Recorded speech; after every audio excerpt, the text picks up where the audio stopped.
Hello, I'm Eric Bowen. I'm one of the staff cardiologists at National Park Medical Center. Atrial fibrillation is a disorder of the upper chamber of the heart muscle. The upper chamber starts the electrical impulse to the bottom chamber. Atrial fibrillation is one of the many arrhythmias of the upper chamber, but it tends to be more critical because there's a higher risk of stroke with atrial fibrillation, about 10% a year in patients who are not taking blood thinner. So if a person does have atrial fibrillation, it is different than most arrhythmias.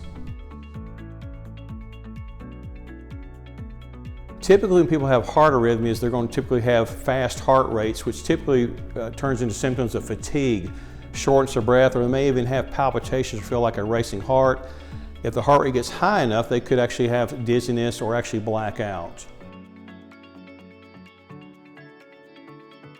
The bulk of the time, atrial fibrillation can be treated with medications. Some medications actually slow the heart rate down. Some medications actually get you back into rhythm. And as I said earlier, most patients need to be on blood thinner until their heart rhythm normalizes and they're back in rhythm.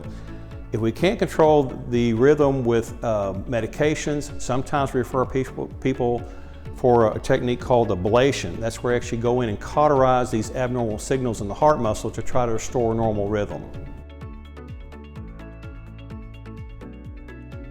Atrial fibrillation over time could actually cause issues with early heart failure. If the heart's not pumping properly and the heart rate's not well controlled, it could put a strain on the heart. Typically, if a person has atrial fibrillation, they need to be referred to a cardiologist, again because the higher incidence of stroke compared to someone who does not have atrial fibrillation.